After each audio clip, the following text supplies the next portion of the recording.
नमस्कार दोस्तों, स्वागत है आपका हमारे धर्मार्थ ज्ञान दर्पण YouTube चैनल में। तो दोस्तों, इस जीवन में सबसे बड़ा सत्य है तो वो है मनुष्य की मृत्यु। चाहे कोई कितना भी धनी हो, चाहे कोई कितना भी गरीब हो, उसे एक ना एक दिन मृत्यु का सामना करना पड़ेगा। आज की वीडियो में मैं आपको मृत्यु से जुड़े बहुत ही महत्वपूर्ण तथ्य बताऊंगा, जैसे कि मृतक को शमशान ले जाते समय राम नाम सत्य क्यों बोला जाता है, और मृतक को शमशान ले जाते समय नए कपड़े क्यों पहनाए जाते हैं, और मृतक के शरीर को अकेला क्यों नहीं छोड़ा जाता है। अगर कोई मरे हुए व्यक्ति के कपड़े पहनता है तो उसे किस मुश्किल का सामना करना पड़ता है, उसे क्या क्या नुकसान हो सकते हैं, और मृतक के शव को ले जाते हैं समय मखाने और सिक्के क्यों फेंके जाते हैं, और मृतक के शरीर के पास अगर अगरबत्ती क्यों लगाई जाती है। और आज की वीडियो में आपको यह भी बताऊंगा कि गरुड़ पुराण के अनुसार स्वर्ग जाने का असली हकदार कौन है।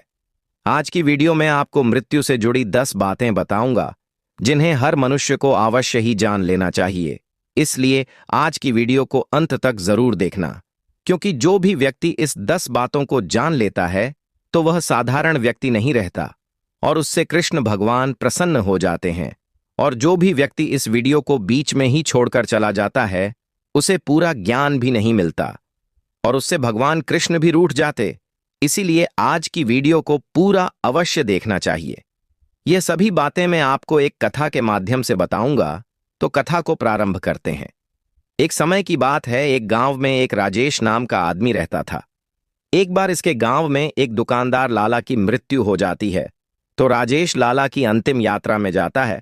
तो राजेश में मन में एक सवाल खटक लगता है, जब किसी के मृतक के शरीर को ले जाया जाता है तो राम नाम सत्य है क्यों बोला जाता है। राजेश लाला की अंतिम यात्रा से वापस आता है और इस बात का उत्तर जाने के लिए गांव से बाहर एक अघोरी बाबा के पास जाता है।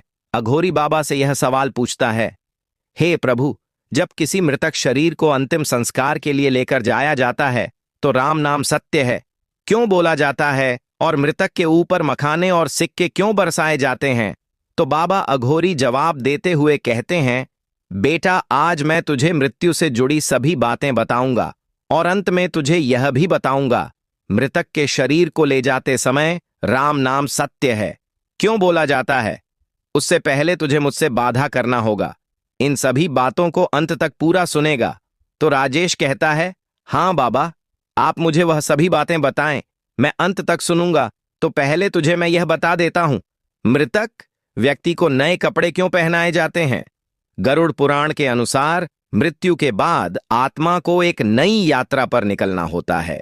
इस यात्रा में आत्मा को गंगा जल से स्नान करके शफ सुथरे कपड़े पहनकर आत्मा यात्रा के लिए तैयार हो जाती है। पुराण कपड़े इसलिए नहीं पहनाए जाते क्योंकि पुराने कपड़े आत्मा के लिए नकारात्मक ऊर्जा और बुरी यादों का प्रतीक होते हैं। इस मृतक को नए कपड़े पहनाए जाते हैं। मित्रों, उससे पहले मैं आपको अगली बात बताऊं, उससे पहले आप हमारे इस चैनल को सब्सक्राइब जरूर कर देना, क्योंकि हम आपके लिए इतनी मेहनत से ज्ञान ध्यान की वीडियो बनाते हैं और आप फिर भी चैनल को सब्सक्राइब नहीं करते। दिल से रोना आता है मित्रों। आज आप चैनल को जरूर से जरूर ही कर देना। तो मित्रों, अगली बात अघोरी बाबा ने राजेश को यह बताई, स्त्रियां शमशान घाट क्यों नहीं जाती हैं। गरुड़ पुराण में स्त्रियों का शमशान जाना वर्जित माना गया है। इसके पीछे का कारण है क्योंकि शमशान घाट ने आमतौर पर नकारात्मक आत्माएं भटकती रहती हैं।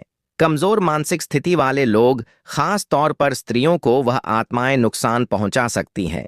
इसलिए स्त्रियां शमशान नहीं जाती हैं। अब बाबा अघोरी राजेश को अगली बात बताते हुए कहते हैं, अगर किसी के घर शाम को मृत्यु हो जाती है तो उस मृतक का शरीर को सुबह तक घर ही रखना पड़ता है। उस दौरान मृतक के शरीर को अकेला नहीं छोड़ा जाता है। इसके पीछे भी एक बहुत बड़ा कारण है। अगर मृतक को अकेला छोड़ दिया जाता है तो उस मृतक के शरीर को नकारात्मक आत्माएं नुकसान पहुंचा सकती हैं और कोई बाबा भी उसके शरीर को चुरा कर ले जा सकता है। इसलिए मृतक के शरीर को अकेला नहीं छोड़ा जाता है। रमेश से अघोरी बाबा कहते हैं, अब मैं तुझे यह बता देता हूं कि कोई मनुष्य मर जाता है तो उसके वस्त्र पहनने से क्या होता है। उसके वस्त्र पहनने से हमें हानि होती है या लाभ। तो मैं आपको बता देता हूं, फायदा तो एक भी नहीं होता है। लेकिन नुकसान बहुत होते हैं। जैसा कि कोई मृतक के ही परिवार का कोई सदस्य मृतक के कपड़े पहनता है तो उसे मृतक की बार बार याद आती रहती है, जो मानसिक रूप से कमजोर बनाती है, और मृतक की आत्मा भी उसके आसपास भटकती रहती है। अब अघोरी बाबा रमेश से कहते हैं, अब मैं आपको यह बताऊंगा कि जब कोई व्यक्ति मर जाता है तो उसकी अंतिम यात्रा में मखाने और सिक्के क्यों बरसाए जाते हैं। गरुड़ पुराण के अनुसार ऐसा इसीलिए किया जाता है, मृत्यु के बाद आत्मा को यमलोक की कठिन यात्रा करनी पड़ती है। आत्मा को 14 विभिन्न नदियों का रास्तों से गुजरना पड़ता है। पैसे और मखाने बिखेरने का अर्थ होता है जब आत्मा यात्रा पर हो तो आत्मा को किसी सामग्री की कमी ना हो और आत्मा अपनी यात्रा आसानी से समाप्त कर ले। अब मैं आपको यह बता देता हूं कि मृतक के शरीर के पास अगरबत्तियां क्यों जलाई जाती है। क्योंकि शरीर से आत्मा निकलने के बाद शरीर से बदबू या दुर्गंध आने लगती है, इसलिए मृतक के शरीर के पास अगरबत्तियां जलाई जाती हैं। अघोरी बाबा अगली बात बताते हैं और कहते हैं, अब मैं आपको यह बताता हूं कि मृतक को ले जाते समय राम नाम सत्य क्यों बोला जाता है, क्या है इसके पीछे का कारण।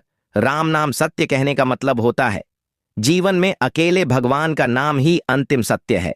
धन दौलत पैसा सब यहीं रह जाता है, मनुष्य के साथ जाते हैं तो सिर्फ उसकी आत्मा और उसके कर्म। गरुड़ पुराण में यह बताया गया है, आत्मा को शांति या मोक्ष की प्राप्ति के लिए भगवान राम का नाम लेना आवश्यक है। अब अंत में मैं आपको यह बता देता हूं, स्वर्ग जाने का असली हकदार कौन है। स्वर्ग जाने का असली हकदार वह है जिसने अपने जीवन में अच्छे कर्म किए हों और साथ ही उसने कुछ गलत काम नहीं किए हो। वह स्वर्ग जाने का असली हकदार होता है। मनुष्य के कर्म ही स्वर्ग और नरक का रास्ता डिसाइड करते हैं, जिसके कारण अच्छे हैं वही स्वर्ग जाने का असली हकदार होता है। इसलिए हमें अपने जीवन में अच्छे कर्म करने चाहिए, न कि गलत काम। तो दोस्तों, आपको हमारी ये कहानी की वीडियो कैसी लगी कमेंट करके जरूर बताएं। और दोस्तों, आपको हमारी ये कहानी की वीडियो अच्छी लगी हो तो प्लीज हमारी इस वीडियो को एक लाइक जरूर कर देना। और दोस्तों, आपने अभी तक हमारे इस चैनल को सब्सक्राइब नहीं किया हो तो प्लीज हमारे इस चैनल को सब्सक्राइब जरूर कर देना, क्योंकि आने वाली इसी तरह की हर कहानी की वीडियो की नोटिफिकेशन आप तक सबसे पहले पहुंचे। तो दोस्तों, तब तक के लिए धन्यवाद। मिलते हैं इसी तरह की अगली नई कहानी की वीडियो में।